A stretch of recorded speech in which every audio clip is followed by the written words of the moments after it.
Welcome to Nightlight. Step away from the mainstream and gather around as we enlighten the world and our realities and travel this cosmic journey we call life. Join us as we share with you and provide that beacon that can guide us all to a better way. Explore with us as we examine a metaphysical montage of spiritual insights, covering everything from the mundane to the magical, UFOs to unicorns, and everything in between. This is a time of awakening, of sharing and evolving, of spreading our wings and soaring on the cosmic breath of creation.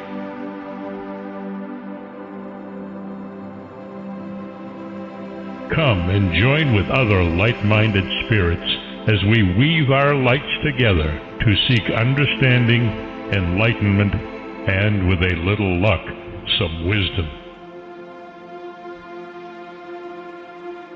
This is Nightlight, a reminder that you are never alone.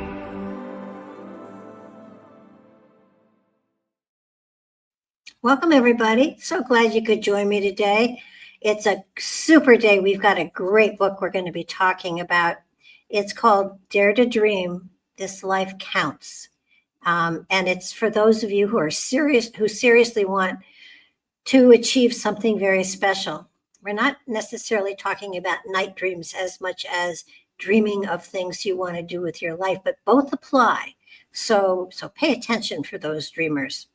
This is a marvelous book. It's by Debbi, Dachinger, an authoritative and prolific lady who has made her life's journey pursuing her own dreams while acting as a teacher and inspiration to many. As a thought leader, she provides stories and demonstrations for how you can get to the promised land where your dreams really can come true.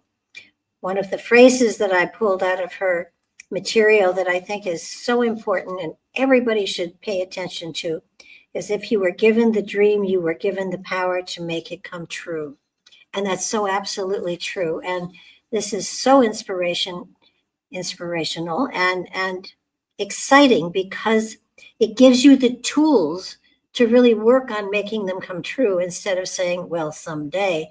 It tells you how to get there. So without a hesitation, welcome to the show, Debbi. I'm so glad you're here today. Me too, Barbara. Thank you for having me. I'm looking forward to this because I put this book out some time ago. I don't get to talk about it too much. These days, when I'm being interviewed, it's always about extraterrestrials, shamanism, channeling, all this sort of stuff. But this book that you're talking about, Dare to Dream, was the inception for me. So it's got a big place in my heart. Well, it's important. I mean, all those other topics are great, and I'm going to have you back to go into all of them as well. But today, especially because so many people are at crossroads, it feels as though the pandemic sent everybody back to square one, and it's let's reinvent ourselves. Let's get into a new aspect of life. Let's pursue some of the things that we always dreamed we wanted to do but haven't been able to. And your book gives them the how-to. And the stories of how you've used it are amazing. And I've often said to people, you create your reality by your perception of it. And you give them tools in which to change the way they're looking at things so that they can manifest what it is that's going on inside of them. So what prompted you to actually write this book? Was it that you were so successful in doing what you wanted to do that you wanted to share it with others? Is that how this all came about? Yes, and yes, okay. I realized I know how to create dreams.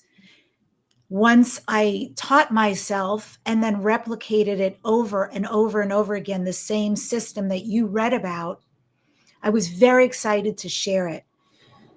So I had started a radio show 18 years ago in Burbank, California. I was in a terrestrial radio, and I had a talk show called Dare to Dream. And a couple of years into doing the show, I thought, how can I reach more people? And I thought, well, a book is a beautiful venue. People anywhere in the world can pick it up. And in an hour show, I can take everybody through the how-to plus all the stories and illustrations, but I can do it in a book. And when I put this out, so I think that book is 14 years ago, 13 years, something like that, because I followed it up with another book called Wisdom to Success, a very different book. There's loads of stories in that one. And I was really in like a mission at that point. I want to reach the most people because I knew what it was like to feel locked out of a dream, but to have a dream. And then I had the experience of desiring something and then understanding how to create it and bring it to fruition. So that book was really like my love letter to the idea of living a dream out loud, and also a door opener for anybody who wanted to walk through that door too. Well, I love, the statement of if you have a dream, you also have the power to bring it into manifestation. And I happen to, that's my belief as well. It's a matter of putting the steps out there. And one of the things you talk about is meditation, and how just a 15-minute meditation every day helps you to sort of gather the strength, the power, the insight, the wisdom. And meditation, and I say this a gazillion times, is listening, is allowing things to come to you, as opposed to, it's not prayer, it's listening and seeing what the spirit inside of you is helping you to work on. And I think that what you've done is you've made it such a simple procedure, and yet there are steps. There are steps that you take, and the one that you stress over and over, of course, is writing things down, which is very important. And so many people, I tell people to get a journal and write stuff down, and don't make it deep, dark secrets that you don't want anybody to see. But if you get an inspiration, put it down. If you get a thought, put it down. If you find a good recipe, put it down. Just make sure that you're writing things down, because that anchors that thought, that wish, that dream into reality, and it creates a channel between you and the higher consciousness, the spirit that you carry within. So the spirit knows what you want to work on. And then synchronicities happen and coincidences happen. And it's not that easy. There are more steps, but the steps aren't that difficult. So when people are, writing down what they want to become and things like that, what happens when they run up against, their own insecurities and, I can't do that, but I don't know if I'm talented enough, but how do you suggest that they work with those doubts and those insecurities? Yeah, it's twofold. I mean, on the one hand, it's information. Mm-hmm. So when it comes up, I can't because, and we fill in the blank, those are things that are coming up not to become obstacles, and not because they're real, but they're coming up to be healed. They're just begging to be paid attention to, and to say, God, I probably have shown up every time you wanted to create many things in this realm, or probably others that matter to you. And so I've been the one throwing you off course. But it's like the loud kid, if you'll finally pay attention to me and really see what I'm offering you here, this is where the wound is. So it's beautiful, because if we deep dive into that, we can heal it, so it doesn't have to keep showing up. Now, there's a part B to this, and that is the mind likes to get involved. The mind likes the how, right? I want to go do something, and it's extraordinary, and I've never done it before. And then the mind likes to throw up, well, how are you going to afford that? How are you going to take off the time? How are you going to create that? How are you going to add that to your life? How are you going to change things to accommodate somebody else? All these things that make us feel afraid and make us feel convinced, oh, well, that is the voice of reason. Clearly, I can't do it. But instead, I recommend that we bless the how. Thank you so much for sharing. I understand you're trying to protect me, but I can't live in the how and create a dream. So, what I know about energy is that it usually doesn't lie. And I'm a big follower of energy because if it shows up for me, it's pointing me in a direction that is right for me. Right. Now, if I get into the hows, I'm all over the map and I'm discreating what it is I really desire. And so, one example of this is when I had a very, very profound awakening 6 years ago, quite unexpected. And in this awakening, the divine came and kept giving me information about myself because at the time I didn't understand why she was telling me beautiful things about myself, but I didn't understand. I thought of myself as this particular way, these particular adjectives, but she was using extraordinary words, including shamanism. Like, you're a shaman. And I'm like, no, I'm not. So when this extraordinary awakening was complete, and it took 4 days, she wasn't going to let me go. I dove deep into, well, what does that mean? What is a shaman? And once I was complete there, I became a journalist. I researched. And as part of the research, you can only go so far. I needed experience. So I wanted to enroll in a course. I looked at a huge course with a very famous shaman, and his particular program, which was worldwide, was 6 months. You had to get accepted to this program. I was told right away, this is going to add 30 extra hours to your week for 6 months. And here I am thinking, but I'm a coach, I'm a healer, I'm a mommy to 2 dogs, I'm a partner, I'm all of the life stuff. I'm a podcaster. How in the world? But that was the how. And so I said to the how, I can't actually focus on you and create a dream. So even though you think you're making a lot of realistic sense, I'm going to put you to the side. I'm going to focus on the energy. The energy is excited about the prospect of doing this program. I was accepted to the program and I jumped. And so for 6 months, I was immersed in something that absolutely changed my life. I went there for the information, but it completely changed who I was. My dear friends to this day will say, that was a litmus. That was a reference point in your life of switching timelines. You are not even the same individual. Because I was doing all these healing practices and trading and learning something that it became clear I had been a shaman in many, many lifetimes. This was something I knew as a soul. And because I didn't focus on the how, I completed all the exercises. It was a lot. Yeah, And I graduated. And then that became a reference point. I can do this.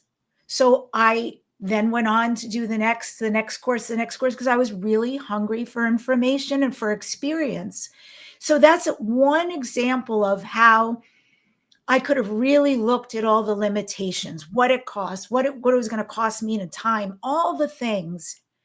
But the energy was a yes. And so when I blessed the how, trying to protect me, but I went with what the energy was pulling me forward into, it manifested beautifully and changed my life. It was the right thing to do.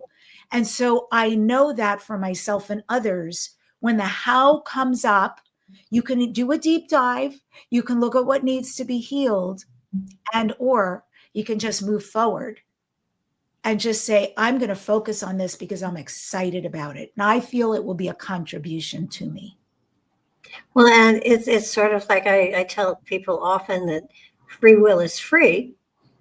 However, there are always consequences and you're responsible for them. And it sounds like, you went with your your gut and it worked out. And that's amazing. I know that there have been times in my life when the same type of thing happens. It's like, I'm doing this, and the universe helps you. The universe is there and it opens the doors. And There have been times when it's like, I have to do this. I'm not sure how, but I'm pretty sure I'm going to do this.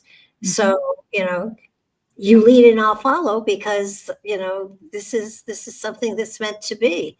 And I think so many people are so locked into the physicality, the ego, the day to day, that they don't give themselves the credit for how powerful they truly are, and how they can truly change their life and change their focus and move ahead. It's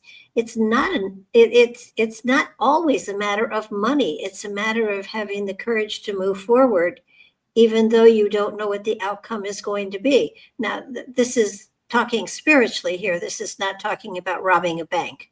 Although you could probably apply it to robbing a bank, and you might be able to get away with it at least once. But then Don't take the chance. Please don't take the chance. And you won't feel good. You won't have good karma. I don't agree with that, really. But I do want to say, also there's, like, language is very important in all of this. I literally, and I'm in process right now, to be super clear. I'm not on the other side of a situation, but I have an animal who is a soulmate, and out of nowhere a few months ago got very sick. It has been an expensive journey. $15,000 in 3 months, and about $300 a month in medication. And I recently learned that there is a procedure she can have done out of country. That procedure, it's 20,000, but you have to live in the country, and all told is 30 to 40K. And then there's another possibility. It's a different option, and I'm not sure. I'm still in process, like I said. So I want to tell you, because this is so raw for people looking for an example. So I'll tell you 2 things that I'm doing right now in this situation. And it's a little bit different than a dream, but you might say, I dream of my baby being perfectly healthy. And I would do for her what I would do for a child or any kind of beloved. I would be their advocate in any way. And so the price tags we're talking about, they're a lot of money. And I was talking to my sister-in-law, and I literally said, because, a lot of people said to me, well, you know what? Actually, this is a very triggering conversation. You should see the things that people say. But unless you're an animal person and your animal's going through the same thing, then they totally get it. Because this is actually very prevalent, what I'm talking about in smaller dogs. So she said, like, wow, Debbi, like, that's a lot of money.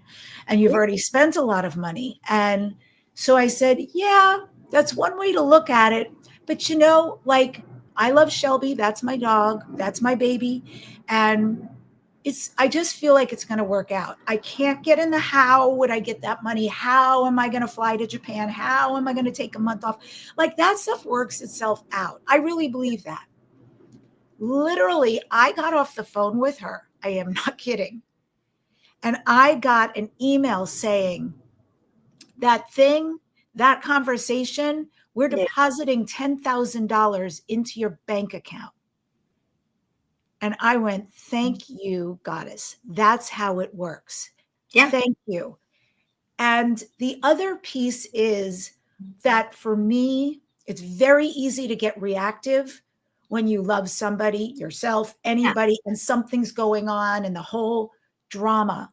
But I choose to stay wide and back, because the more wide and back I am, the more information can come to me, and it will become clear. I do not know in this moment what course of action I will take, but I don't have all the information. We have another doctor appointment, August 11th, I'll find out more. I always have questions. I have a journalist's mind, so I'm always curious. But those questions will help me best understand. And then I'll either know or I'll sit with it, till I know. So every dream is different. Every situation is different. But we take the how and we put it aside. There is infinite abundance everywhere. Oh, absolutely. and I painted a deck of cards called the Cosmic Deck of Initiation 33 years ago. And it was published for 30 years or 20 years. And then the publisher stopped publishing it. And I kept saying, well, I would like to, republish it. It should be republished because people are trying to find it and it's not available. And the publisher said, well, I'll do 6,000 decks for you and he told me a price. And it was like, first of all, I don't have room for 6,000 decks. Right. And it was a non-reality, but I kept saying, I want to republish them. I'm going to republish them. I'm just not quite sure how and when, but they are going to be republished. And I had someone on the show that I was interviewing, and we were chatting after the show, and he mentioned the cards, and I said, yeah, they're not available anymore. I really want to republish them, but I'm not quite sure how to go about it because there is the element of money involved and I'm on a fixed income. And he said, Barb, I'm a publisher. I'll publish them for you free of charge. And they have 6,000 decks sitting in a closet somewhere, cat furniture. Like, yeah, oh my goodness, that. And so they've been republished and they're out there now. And there's a book that I wrote that went with them. And again, it was not because I had, I had thought it would be a good idea at the time I did them, but it was 33 years ago, and 33 years in somebody's spiritual evolution makes a big difference. And the book that goes along with them now is profound and spectacular, and I couldn't be more proud of it. And that's published separately. There is a little white book with a deck, but it's sort of like things. When you put it out there, it's not someday I want to, it's I'm going to. It happens. The universe rolls up its sleeves and says, okay, let's throw things her way. She's open to almost anything, clearly. And they just manifest beautifully. So it's a matter of believing. And I think as soon as you start believing something is coming to you, it's not coming, it's there, and living it as a reality. And I just think your book has been so profound for people on a spiritual journey who are starting out, who aren't into it up to their shins or whatever. They're wanting to work with the energy and understanding the energy and how they can put it to work within their life. And your book is how to. There are exercises there, and you leave places where they can fill in the blanks, and it enables them to, you almost hold their hand as they go through the process. And it just feels as though it helps them to stretch their power, because we are such powerful beings. And so many people don't understand the power that we have within us that, we give away or we don't claim. And your book makes it so easy to recognize inside of ourselves that we have the power to make these things happen. Yeah.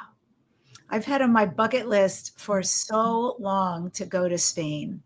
I once heard somebody somewhere talk about Spain. I remember it was a male, and he said what I loved was the architecture. And in my mind, I just imagined this old, beautiful architecture. And I thought, I want to go experience that. I love that. And I love learning the history of places. And I have been so many places, and other places because I speak a lot. I've been a lot out of country, so I've gotten to see other countries because of speaking, never Spain. And I have a very dear friend who's Hungarian, and she moved to Barcelona. Oh. And so how does it get any better than that? She said, come visit. So in a couple of months, I booked my trip already. I'm going to go visit her. And she said, look, we'll do Barcelona, but if you come longer, we can then leave and go see other towns. So like, yeah, I'm going for a longer trip so I can see more of Spain. So that's another dream. Just recently I manifested, and something that feels very beautiful about that is that I didn't do anything. It existed. And every time my partner says, oh, I want to go, and he names a different place, I always throw in there, but it was Spain. Spain's at the top of my list. Yeah. And it's like the universe just shuffled the cards so that I can go do this. And I'm so grateful and so excited to go do that. Well, I think when we follow our dreams, when our dreams, and we're not talking especially nighttime dreams as much as dreaming what we'd like to do with our life and move ahead with our life and go with, as far as talents and skills and things like that. I know that because I've been in this field for so long, I do follow those hints that the universe gives me. And gosh, 5 years ago, I was an East Coast person. I lived in New York and Connecticut forever. And my son had flown, he was going to Boston he's a lawyer for something. And he stopped and took me out to dinner, and we're sitting at dinner. And I looked at him and I said, I think it's time I sold the house and moved. And he said, okay, where are you moving to? And I said, Nashville. And he said, Mom, when did this occur? I said, just now. And he said, okay. And the next day I listed the house, knowing it was going to sell. Now, a year and a half later, I had spent a year and a half on multiple listings. And I knew the house was going to sell. So I started packing it up immediately. I was washing linens and packing them. I was doing this and packing them and sticking them in my garage. Note to people, if you're going to do something foolish like that and you've washed all your linens and put them in the garage, suddenly you will discover that you only have one pair of sheets and one towel and one washcloth and not be able to find them again. So that was the only downside. So the condo that I have now was reduced after a year and a half on multiple listings. I found it. I called John and I said, this is where I have to be. And he said, well, you want to fly out and look at it? And I said, no, that's my house. Tell them, I gave him the number. I said, tell him it's all cash and tell him, I want it. And he said, well, they took it. And I said, of course they did. So he flew out during the pandemic, got me, drove me west. And first time I saw it was when I walked in it. And it felt like home. It's like 3,000 square feet. It's a big condo. And he said, are you sure you belong here? And I said, yeah, I do. And about a week later, I was walking around, only 14 units, and I was seeing what people had done with their little bitty yard. It's so cool. I have a graveyard in my backyard, and it goes back to the 1700s. And I was so thrilled. There was one tombstone I could read, just one. And a friend and I started to do genealogy on it just to see what they were up to. This man had a sister who lived down here. She was married to a man. Now here's, I'm glad you're sitting down. His name was Aaron DeLong. He's an ancestor of mine. Wow.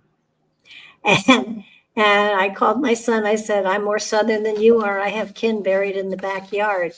And he said, are you serious? And I said, yeah, I can trace him on the family tree. And it was like, you belong here. You're home. Now, I would never have said that Nashville was my home. Never. But after over 50 years, 60 years, 70 years, after 70 years of being a New Yorker, it turns out that, home was where I really ended up here. So it was trusting the gut, saying, this is where I belong. This is where I need to be. Had nothing to do with my son that happens to be here too, but I have family here. Family was here. So it was kind of like, okay, I truly belong. And it's a matter of following those feelings, following those urges.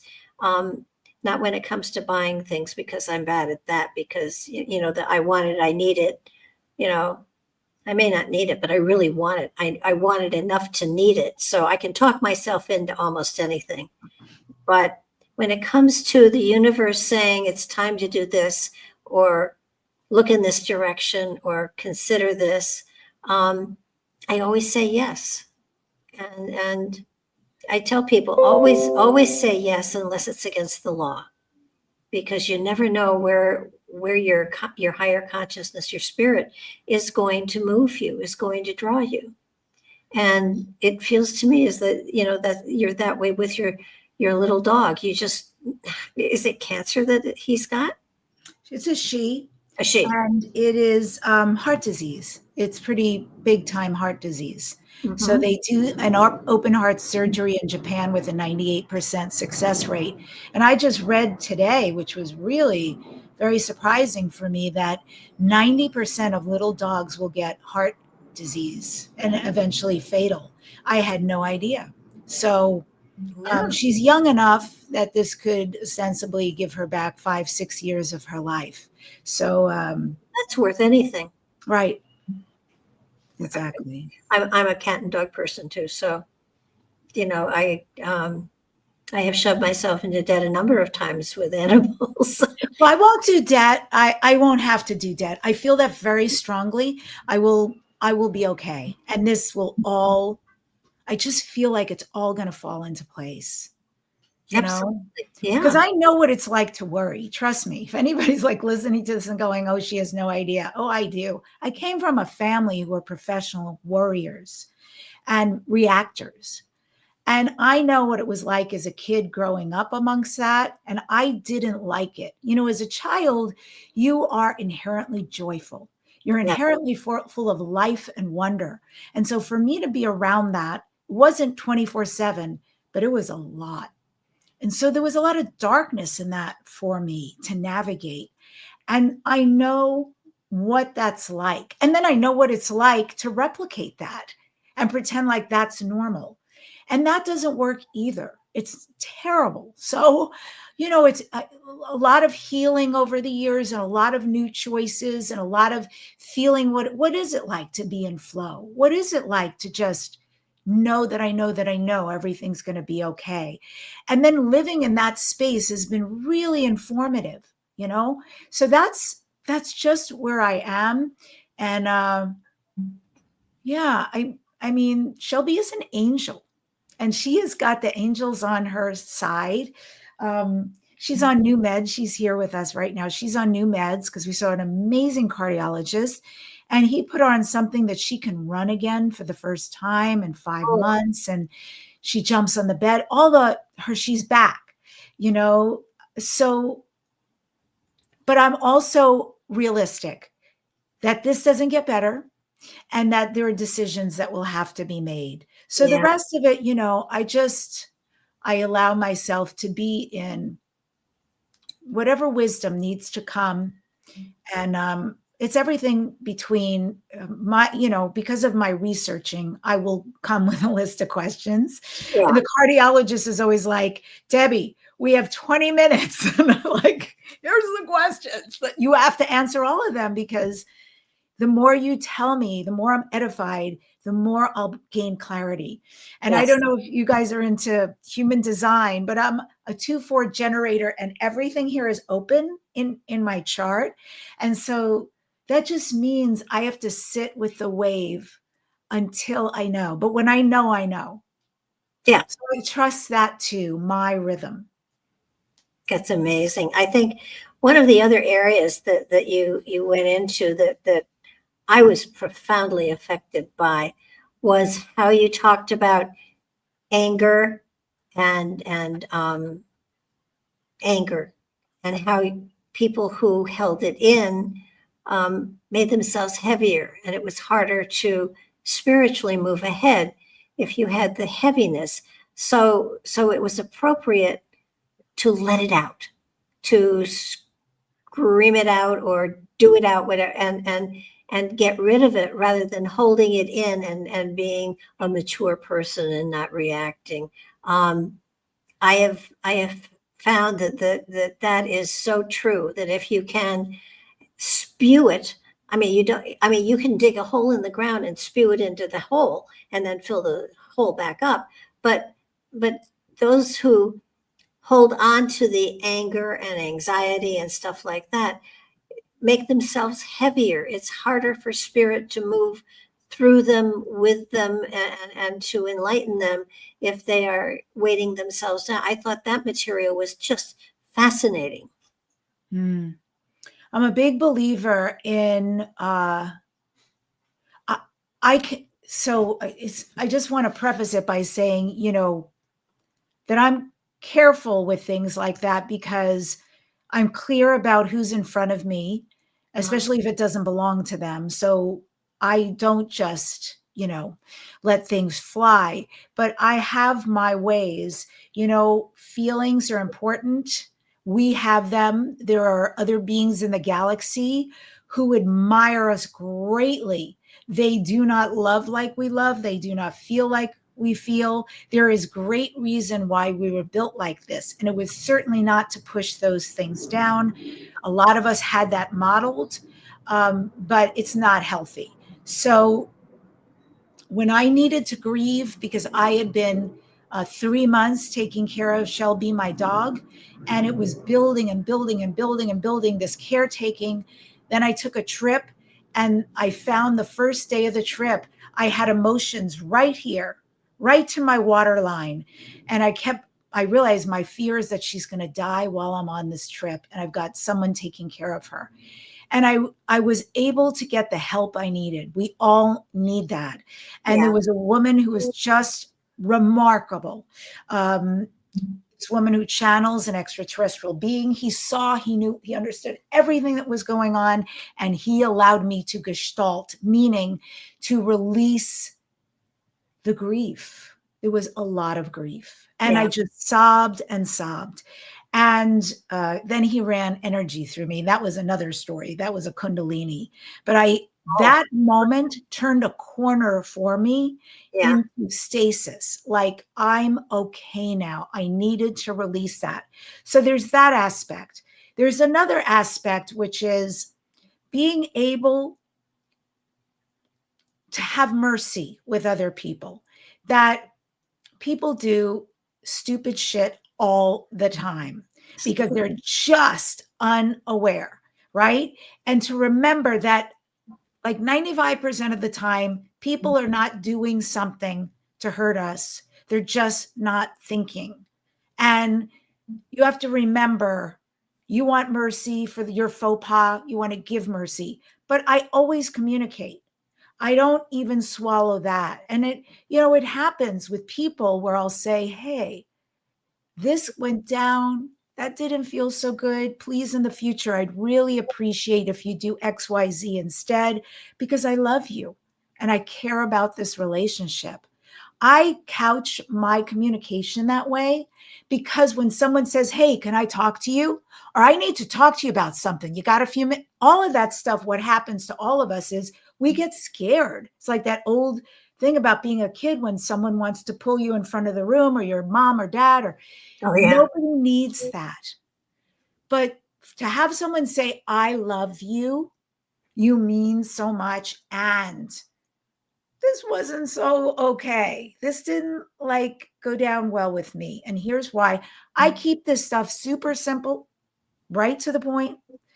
And then I send it off. And I tell you, people send me back hearts and things like that because it's able to be digested. It is receivable on the other end. So yes, anger, any of the big feelings that throw us off course, they're there for a reason. They're there to show us what's okay, what's not okay with ourselves too, because we can piss ourselves off. Like, why am I doing this? Why do I keep creating this? So it just shows us where our boundaries are. And then generally we need to take action to release the energy of that feeling, to take a step, to do something. But when we do, it just clears the path. Oh, absolutely. But holding on to anger or frustration or whatever just doesn't serve any purpose. And so that, I've applied that in a lot of places in my life over time, that it's like, this is ridiculous. This is not doing me any good. It's holding me back. And, whatever rationale I needed, it was enough to dissipate it. So it was like, I wasn't hitting that brick wall anymore. There wasn't a wall there anymore. There wasn't, there wasn't resolution that I may have wanted, but I didn't need it anymore. Sometimes anger holds you in place to can see what you don't need as opposed to what you actually do. So it was brilliantly done. I think you've given them such wonderful information and a guidebook on how to really work at making things happen within their reality. I mean, I would start with little things or big, it doesn't matter where you want to start, but I think the big deal is starting. Sometimes people, I'm going to, but it's not a matter of, something in the back of your head says, when is that going to happen? and it's like, I'm going to in the future, but if you do it now, then now becomes far more spectacular. Absolutely. And, I just made Dare to Dream This Life Counts into an Audible because I'm a big Audible fan myself. So I listened to it again. It's like every so often I like to touch base with the information in there because it reminds me. Oh, yeah, right. Like all the places I've been, but all the beautiful people also contributed to the book. Like, Yes. I love their stories as well. And it was so fun to hear it read to me in somebody else's voice. Well, I think, and you have so many quotes from so many people. I mean, I love even Walt Disney's, it's fun to make magic. Mhm. It just, it's, it's people that have learned to do something that has become second nature to them.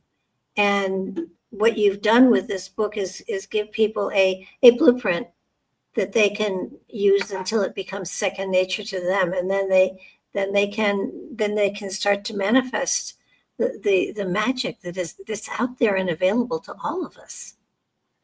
And I think that Mm. you got here is wonderful reinforcement and wonderful step by steps, so that people are not going to say, well, this, and I think the one thing too you do emphasize is they have to do the exercises. They have to be consistent with them. It's not just a one-shot deal. It's something that you do over and over again that becomes habit, that then changes the way you approach life, which makes it easier to manifest.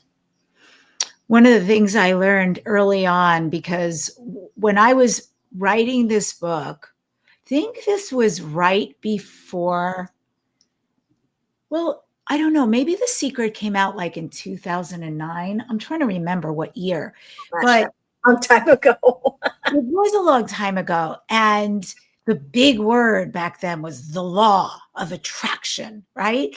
And Yeah. so everybody was sitting there closing their eyes and visualizing all the things they wanted and then coming out and going, oh, I'm so frustrated. Or I have one right here while we speak. I have a vision board. This is an amazing vision board because it's a feng shui. So that's a first I've ever done that, meaning I took the feng shui of my house and where my career, south, west, north, east, all the different places. And then I did my visions for each of those places. So I have my vision board here in my office. And still people would do that and then go, I'm so frustrated. So what I learned early on is law of attraction. It has the word action in it.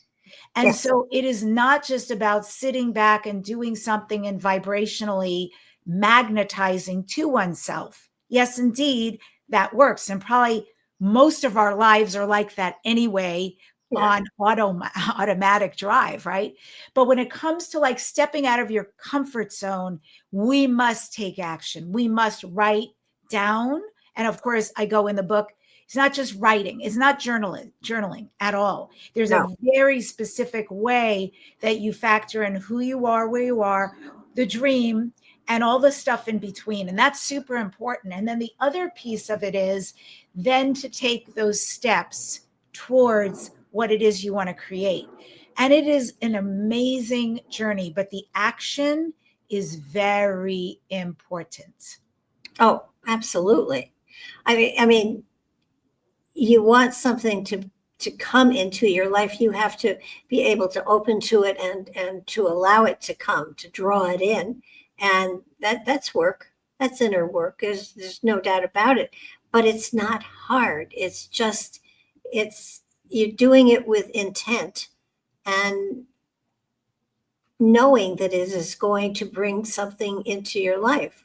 And what I have found of late is that knowing that something is coming in and not being able to anticipate what it is, but being totally, absolutely thrilled when something suddenly is there in front of me. And it's like, huh, that's really cool. It's more than I would have imagined. And that's what I love. It's always more than if I had been specific. It's more than my specifics would have been. It's just allowing the universe to give me the fullness as opposed to limiting the universe. It's that one joke about how somebody was using the law of attraction to win $1 million or whatever, and she was putting it out there. I won $1 million. I won $1 million. I won $1 million. And on the other side, they were saying, what are we going to do? She was slated to win 20 million, but all she wants is 1 million. So I'll give her the 1 million, and it's sort of like, oh my, I never thought about it that way. That's good. I like that. And it's very true. It's very true. Like the universe can dream a much bigger dream for us than we can for ourselves. And that's the other good thing about taking action is that you're just in a very open position. And so you're saying, I'm heading towards this, but things can land in your lap that are a beautiful, sumptuous surprise. Oh yeah. And it's, I love it when magic happens, and it happens so frequently that when you get into this field, when you're working with energy, when you're working with your own, being able to utilize your own skills and your own talents and your own energy, when you're working with it, and opening to it, and in not only inviting but encouraging the flow of energy through you, it is quite amazing. And magic does happen so frequently that you get to the point where it is magic and it is happening and it is so cool. But you expect it, but it always surprises you, even though you expected it. And I think that's where I have, lately been, it's sort of like I'm working on something and then something happens that makes it so much better. And it's just like, holy cow. Well, now that's my text says often, how did you make that happen? And I said, whatever I did, I'm not stopping.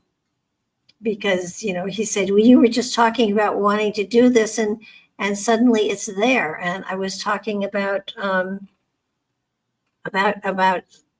an author that I had on the show that I thoroughly enjoyed, and I wasn't sure where they were or anything, but I really, really, really wanted to get a hold of them.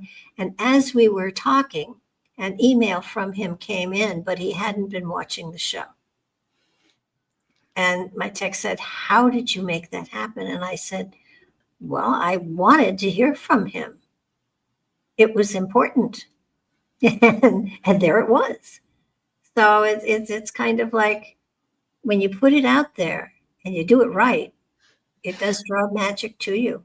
I just noticed our time, and I know you have another date that you have to get onto. So you want to give out your website and your contact information to people so that they know where to find you and how to get to you? Thank you. Well, my name, it's important to know how to spell it to find me. So it's Debbi with an I. There's no E at the end, Debbi with an I. And my last name, Dachinger, Dachinger. So you can go to debbie-dachinger.com. That's my website. Same on YouTube. My podcast, Dare to Dream, is at Debbi Dachinger. And then for anybody who is looking for a modality for healing, I am offering once a month a healing. It's different every single month. People come from all over the world. So, of course, there are replays. 75 to 90 minutes of a shamanic galactic healing. And I work on the whole group.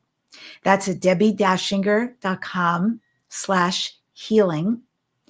And finally, a free gift for everybody. I've got a free starseed report and video. If you'd like to know what your galactic ancestry is, learn more about your cosmic lineage, you can go to debbie-dachinger.com/starseed, debbie-dachinger.com/starseed. Fantastic. I want to thank you so much for fitting us in and for sharing so much with us today. Thank you. And all the books that I've written are on Amazon. Super easy. Thank you, Barbara. This has been amazing. My pleasure.